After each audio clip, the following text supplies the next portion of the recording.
Hi అండి, self piping ఎలా వేసుకోవాలో చెప్తాను. ఫస్ట్ వచ్చేసి మనం వీపు పార్ట్ దగ్గర ఈ పట్టీ అనేది జాయిన్ చేసేసుకుందాం. ఫస్ట్ అయితే చేసుకున్న తర్వాత షోల్డర్స్ ని జాయిన్ చేసుకోవాలి.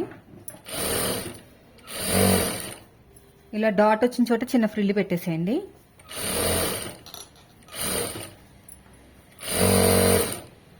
ఇక్కడ కూడా అంతే.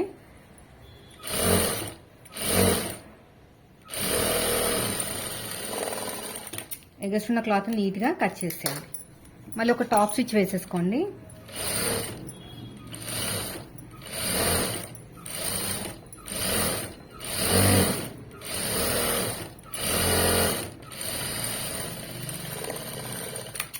అయిపోయింది.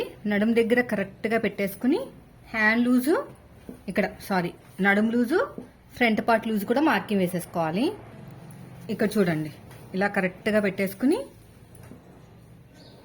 ఇక్కడ ఒక మార్కింగ్ వేసేసుకోండి. నడుము దగ్గర సైడ్ జాయిన్ చేసేటప్పుడు ఈజీగా ఉంటుంది అనమాట.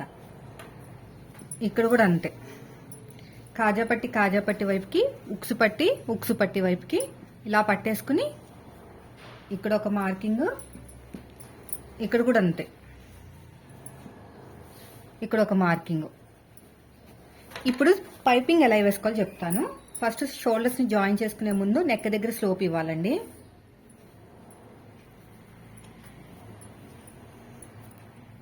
ఇలా పెట్టేసుకుని స్ట్రేట్గా లైన్ వేసాను ఫస్ట్.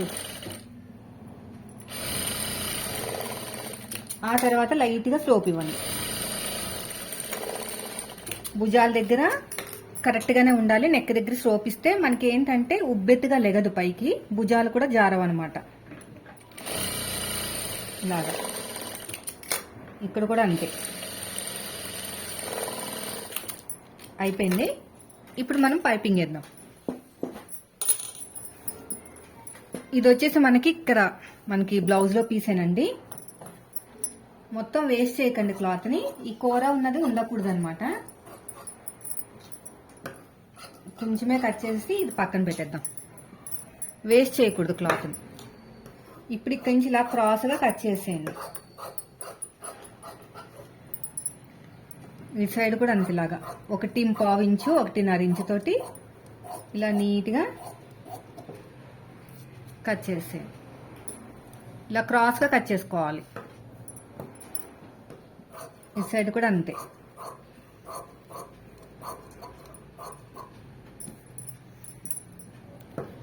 ఇలా మనకి ఎన్ని పీసులు కావాలో తెలుస్తుంది కదా నెక్ డీప్ని బట్టి.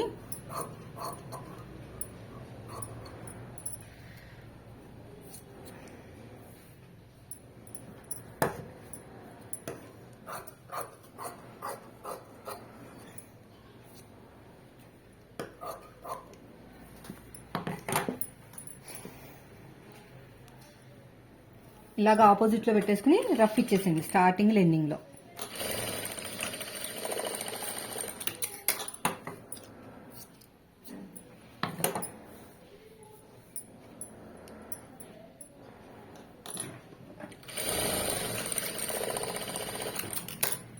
ఇటు సైడ్ కూడా అంతే.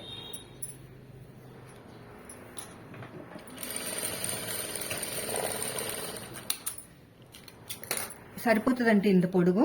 ఇప్పుడు ఒక సైడ్ ఫోల్డింగ్ చేసి కుట్టేసుకుందాం.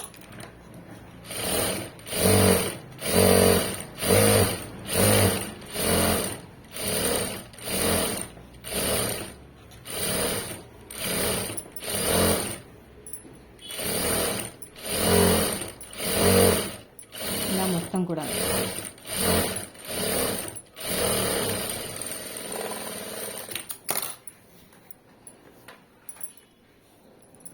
ఇక్కడ ఎగస్ట్రా ఉన్న క్లాత్ నీట్గా కట్ చేసేయండి. కొంచెం ఇంత వెడల్పుంటే చాలండి, అంటే 1 ఇంచ్ ఉంటే చాలు.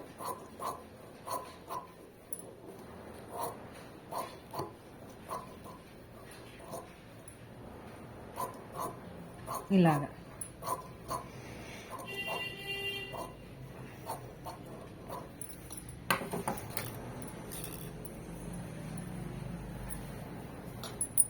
ఇప్పుడు మీ చేతి వాళ్ళని బట్టి ఎటు స్టార్ట్ చేసుకున్నా పర్లేదు.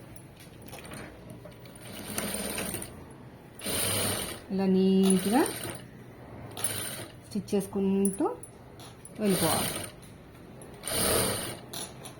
ఈ జాయింట్ ఉంటుంది కదా, ఇది మన వైపుకు ఉండాలన్నమాట. అంటే బ్యాక్ సైడ్ వైపు, షోల్డర్ జాయింట్.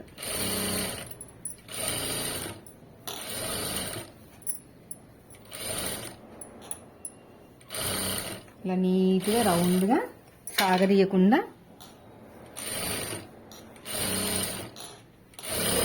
స్టిచ్ చేసుకుంటూ వెళ్ళిపోవటమే. ఇక్కడ మనకి క్లాత్ సరిపోలేదని సాగదీయకూడదండి, పట్టేసినట్టు వస్తుంది సాగదీస్తే. మీకు తక్కువ వస్తే జాయిన్ చేసుకోండి తప్ప సాగదీయకండి. రౌండ్ తిరిగే చోట చిన్న చిన్న టక్స్ ఇచ్చేసేయండి.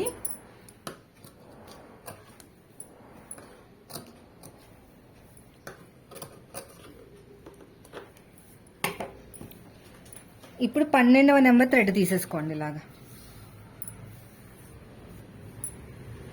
12వ నెంబర్ థ్రెడ్ తీసేసుకుని ఇలా పెట్టేసుకుని ఇంకోండి ఇలా పెట్టుకోవాలి. ఓకేనా? ఇలా ఫోల్డ్ చేసేసుకుని మన థ్రెడ్ ఎంత లావు ఉందో అంతే లావు ఫోల్డింగ్ చేసుకోవాలి. ఎక్కువ చేసుకుంటే సన్నగా అయిపోతుంది, తక్కువ చేసుకుంటే లావు అయిపోతుంది. మొత్తం మీరు ప్రాక్టీసే చేయాలండి. ప్రాక్టీస్ చేస్తే బాగా వస్తుంది. ఫస్ట్ టైం చూసినా రాదు, కుట్టినా రాదు. ప్రాక్టీస్ ఎంత బాగా ప్రాక్టీస్ చేస్తే పైపింగ్ అనేది అంత బాగా వస్తుంది. ఇలా నీట్గా లూజ్ పట్టుకుంటే లావు వచ్చేస్తుంది పైపింగు.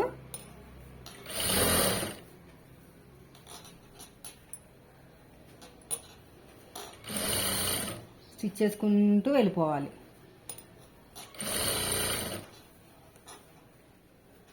ఇలా మొత్తం కూడా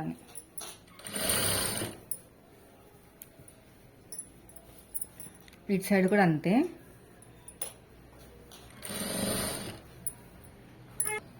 ఇటు సైడ్ ఇలాగా మంచిగా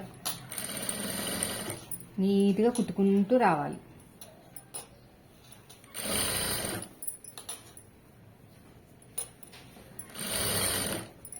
ఇలాగా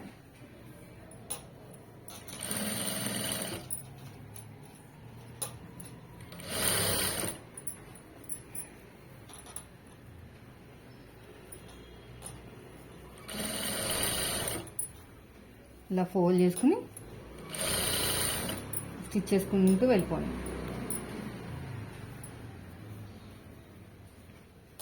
ఇలాగా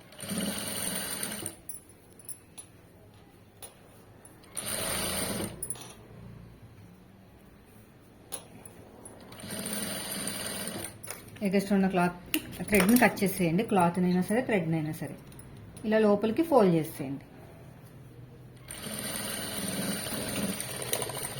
అంతేనండి. చూసారు ఎంత చక్కగా వచ్చేసిందో పైపింగ్ అనేది. సెల్ఫ్ పైపింగ్ అసలు వేసినట్టే ఉండదు. నేను రెండో సైడ్ ఇంకా హెమ్మింగ్తో పని లేకుండా స్టిచ్ వేసేస్తున్నాను. అది కస్టమర్ చాయిస్ అండి, కస్టమర్ ఇష్టాన్ని బట్టే వేయాలి.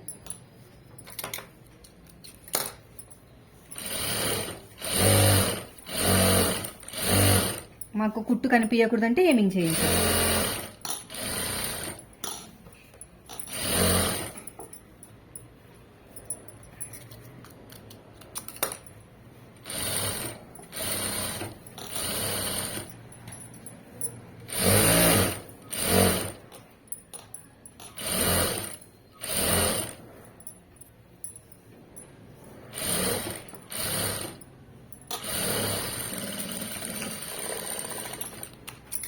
అయిపోయింది. చూసారా అని చక్కగా వచ్చేసిందో, రౌండ్గా నీట్గా. ఐరన్ చేసుకుంటే ఇంకా ఫినిషింగ్ అనేది ఎలా ఉంటుందంటే బొటిక్ లెవెల్లో ఉంటుంది అనమాట ఫినిషింగ్ అనేది. చూడండి. అంతేనండి. వీడియో నచ్చితే లైక్ చేయండి. మీరు మన ఛానల్ ఫస్ట్ టైం చూస్తే సబ్స్క్రైబ్ చేయండి. Thank you for watching.